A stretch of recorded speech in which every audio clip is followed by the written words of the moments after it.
Hopefully it doesn't rain. Even though it's raining right now.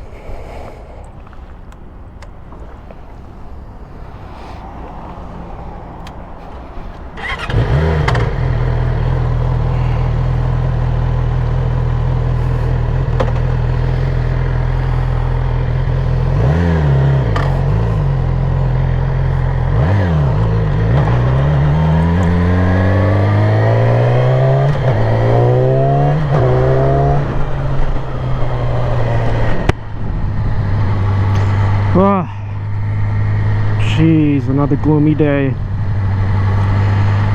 Alright, so what do you guys think of the Royal Enfield Continental GT 650? I think that's a pretty sweet bike.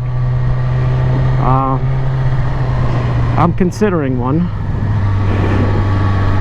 Now, with that said, I just got that Honda ADV 150 and I like it a lot. I thought I would be a scooter guy, you know, just twist the throttle and ride. And don't get me wrong, it's nice to ride, very comfortable, but I don't think I'm a scooter guy. I'm regretting buying it, unfortunately. Granted, I still like it, and I still think it's awesome, but I find myself like not wanting to ride it anymore. I think a lot has to do with where I live as well. I live where I have nothing but 55-mile-an-hour roads. So maybe if I lived in the city, it would be a different story. But I'm starting to get a little bored with it. And I've always wanted a retro style bike. I've had my eyes on a few bikes. My favorite being the Ducati GT1000, and I think it was also called the Ducati Sport Classic. That is my favorite by far retro styled modern bike. I don't believe they make it anymore. I don't think they've made it for like 10 or more years now. But that is by far my favorite bike. Now you have other bikes that compete with the Continental GT 650, and when I say compete, they really don't compete. They kind of just blow the GT 650 out of the water because it, you know, just the class of bike. You have the Triumph has always had their Bonnevilles, which are sweet. Their Thruxtons, which is a beautiful bike. I love the Thruxtons. You have Kawasaki has that W900 now, and that thing looks amazing. The problem with that bike, at least in my opinion, is the motor. Now, I'm sure it's wicked fast for what it is, but it doesn't sound like an old school retro motorcycle. I'm sure it's what, an inline 4? So it sounds basically like this thing, you know. Nothing wrong with that, but in my opinion, a retro looking bike like that, especially like a cafe racer style, I feel, in my opinion, has to have like a little thump to it. You know what I mean? A little thump sound, almost like a Harley sound. Not a Harley sound, but you know, that V-twin sound. And the W900, it just doesn't do it. I think the Thruxton's the same way. If you get the larger motor, it's basically a 4. I think. Don't quote me on that. I think the Bonnevilles have a nice sounding motor. Then you have which is also an amazing bike, the Honda CB650R, or the CB1000R. They hit the nail on the head with the styling on that. I love that bike, just everything that it stands for. However, same issue, the motor. They're nice motors, but they're not twins. They don't have that thump sound. They're very smooth engines, which is nothing wrong with that, like I said. But I feel like a bike of that nature needs to have some kind of thump going on. So that brings me to the Royal Enfield. It's underpowered. Has no technology, basically. But they don't ask a ridiculous amount of money for it. Oh, here comes the rain. Shit. I think they want like $62.99 for it, which is a great deal. And it's only rated at like 47 horsepower, which for a 650, that's pretty low. 42 pounds of torque, I think it is, and it weighs like 440 pounds, so it's not a light bike, at least for its size. I think I'm going to be cutting this video short, but I really like them, especially the ice white that it comes in. I think that's a cool bike, man. Sat on one at a motorcycle show, and it was actually pretty aggressive with the rider triangle, so I was actually quite surprised. But I'll have to take one for a test drive. But yeah, I think they're a pretty cool bike, underpowered, and they're not very popular. I know there's not many people out there with them. I know it's one of the most mass-produced motorcycles in the world, because they make millions everywhere else. I've only really heard of them coming to the United States just recently. They may have been in the United States before, but I just haven't done any research as far as like the history on it. But what do you guys think of that? Do you think it's a crap bike? You know, I personally can't seem to think it's a crap bike if it's been around for so long. I love how it's literally unchanged. It is unchanged from whenever they designed that Continental GT650. Maybe minor updates, you know, but I just love that classic look. I like that it's fuel injected. The only thing I don't like, it's still air cooled, it's not water cooled. Not a, you know, not a deal breaker for me, but I think it's oil cooled, so at least it's got something.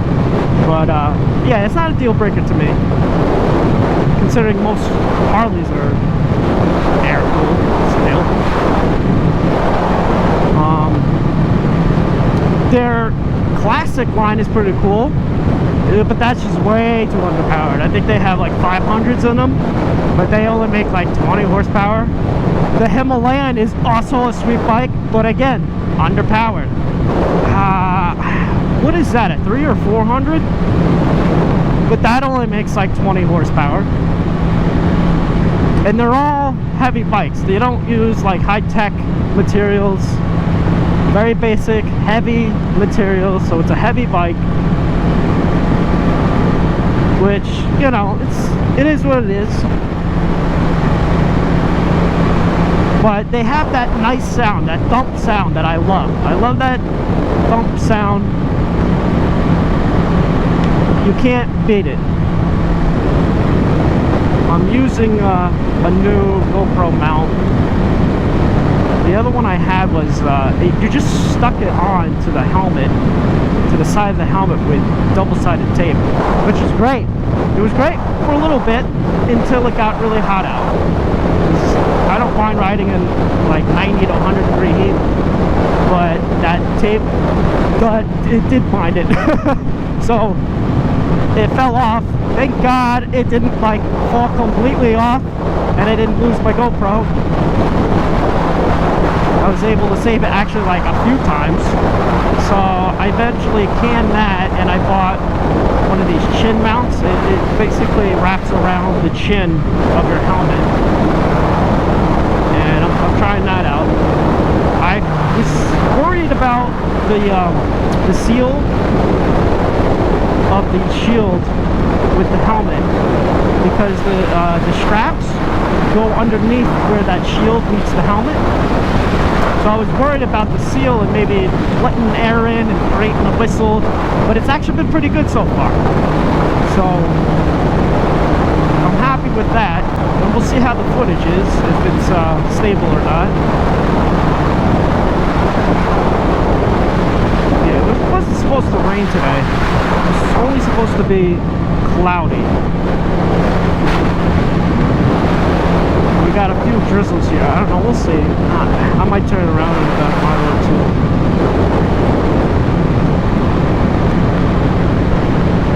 But yeah, I'm really considering one of those Royal Enfields.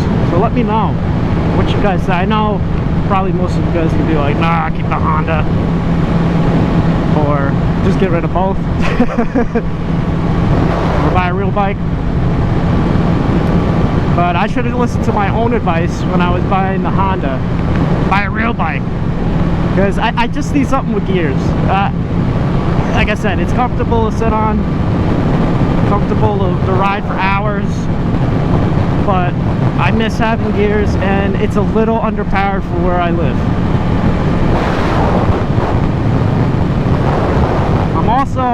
I also eventually want to buy a dual sport bike.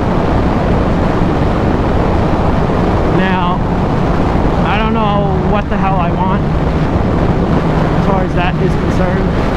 I love the Yamaha TW200, but it's so underpowered. Again, there's something with me and underpowered bikes. I don't know why, but I like to be the one doing 30 miles an hour holding traffic up, apparently. I can tell you what though, I'm keeping this bike. I love the R6, especially since the new redesign in, what was it, 2017? Oh my god, I absolutely love this. I like it. It looks better, in my opinion, than the R1. I don't like the R1 front face, how the daytime running strips are straight. I like how the R6 has curved running lights, and the back, I don't know if you want to call it a spoiler or what, just the tail. I like how it's squared off on the R6 instead of the R1 has like a double hump kind of going on, and I don't like that. Would I rather have the R1 motor though? Oh, of course. That thing sounds amazing. That thing sounds like a MotoGP bike on the street. That's, oh. Plus the technology on that is crazy. And they're not terribly expensive. They're very competitive with the price.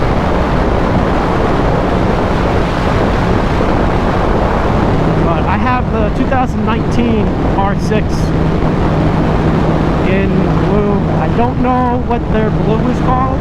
It might even be called Yamaha blue. I don't know, but I think this is the best livery design.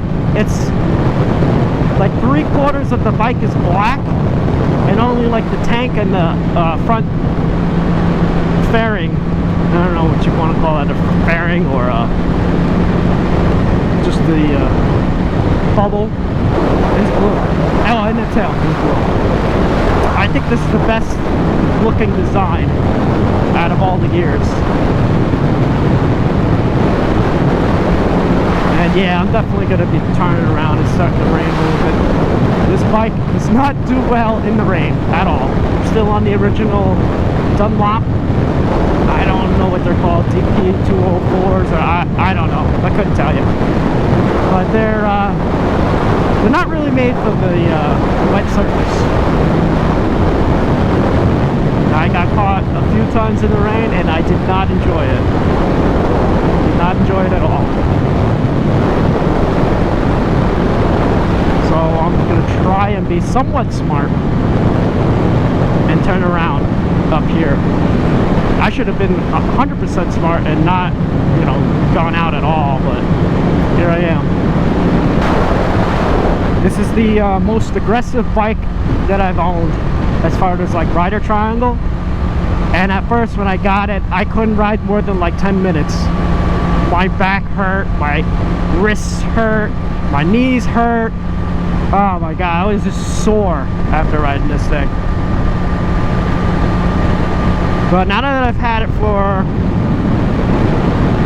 I don't know, a little over a year, I'm actually pretty comfortable. I could do about 3 hours before my back hurts.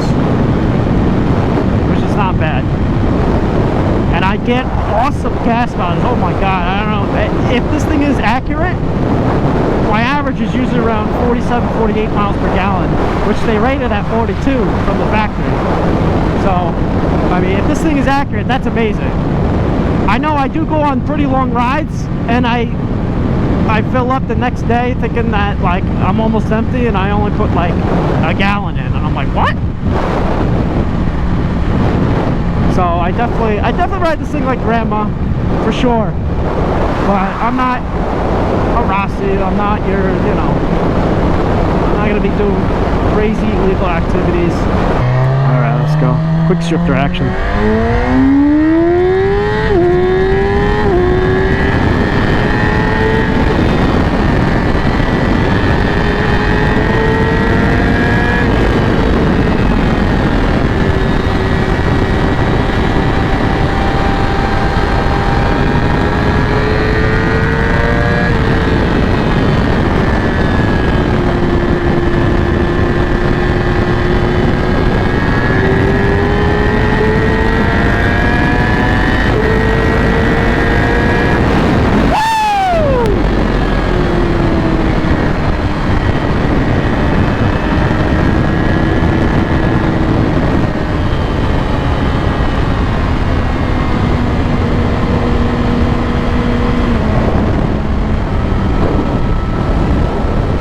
God, I love this bike. Yeah, I love this bike. I'm definitely keeping this bike until it just falls apart. It's going to be a very long time because Yamaha's are pretty reliable. One thing I noticed about this new R6, they redesigned the seat, supposedly. And it's very, very, very narrow up front, right next to the tank. Very wide in the rear. And a lot of people complain that this seat is terribly hard. Like there's no padding at all. I'm a short rider, so I'm always up on the tank. I have no choice. And I find this very comfortable, believe it or not. Now I tried just to try it out. I scooched my butt all the way to the back where it's flat. Oh my god, what a difference. I get why people say it's like sitting on, you know, a piece of friggin' concrete, because it's really bad.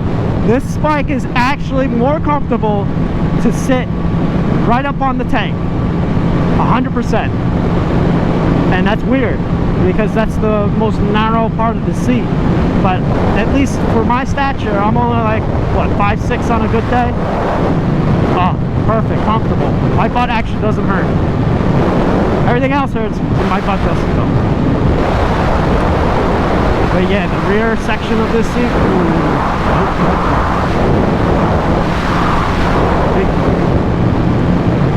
alright, where's this turn off spot? Pass it.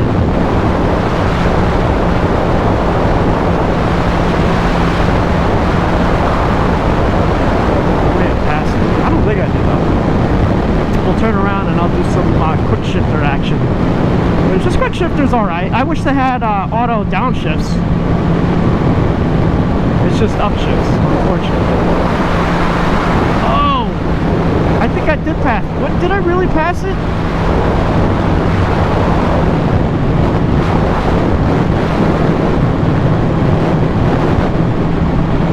I think I passed my the turnaround spot that I wanted to turn around.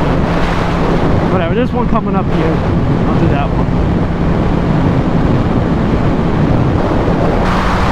Everybody should get a bike. It is such a stress relief from, you know, regular life. I'm in my own little world when I'm on my bike.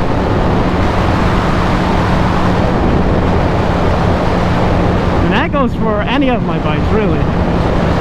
This thing is meant for speed, yeah. So when I'm flying on it, it makes me feel good. When I'm on my Grom, I just feel good no matter what, just because I'm riding a street legal mini bike, and I think that's hilarious in itself. When I'm on my scooter, I love that just because I get to see everything around me. It's not fast, it's very comfortable, and it gives me more time to take in the scenery instead of just flying past it.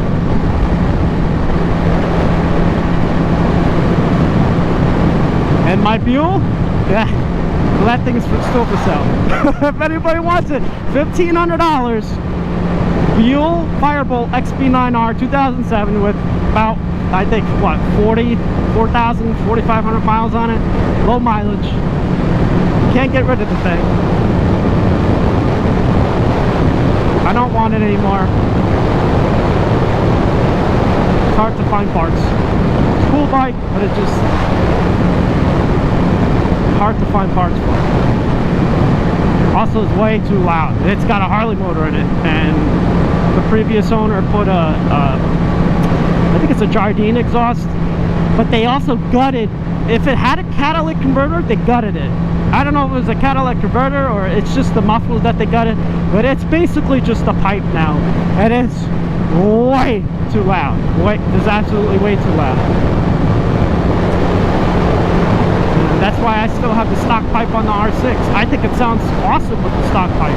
I don't need for this to be louder.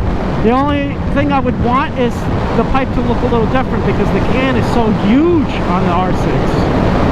It's massive. I would want like a quarter of the size of this exhaust, but I don't want it to be any louder, you know what I mean? This thing is loud enough. It's like just enough for me to hear it at cruise speeds, and then it opens up at full throttle. I like that.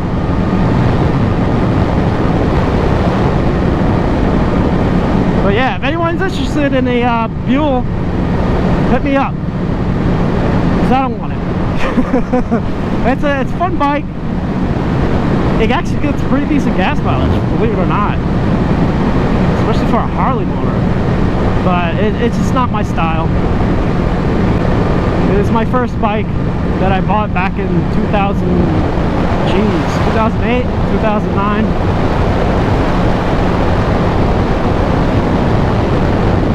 And it's got a really short wheelbase compared to other bikes, so the turn-in is actually pretty fast on it. But I don't know, it's just not very smooth. I'm not talking engine-wise, I'm talking about like leaning. I don't know, to me, like turning in, even though it'll turn really quick, it's just not smooth. Like my Grom turns in super fast, but it ain't smooth. I wouldn't want to be racing that bike around, you know what I mean? Although people do. You can race anything. Turkey! Turkey! Turkey! Turkey! Turkey! Turkey!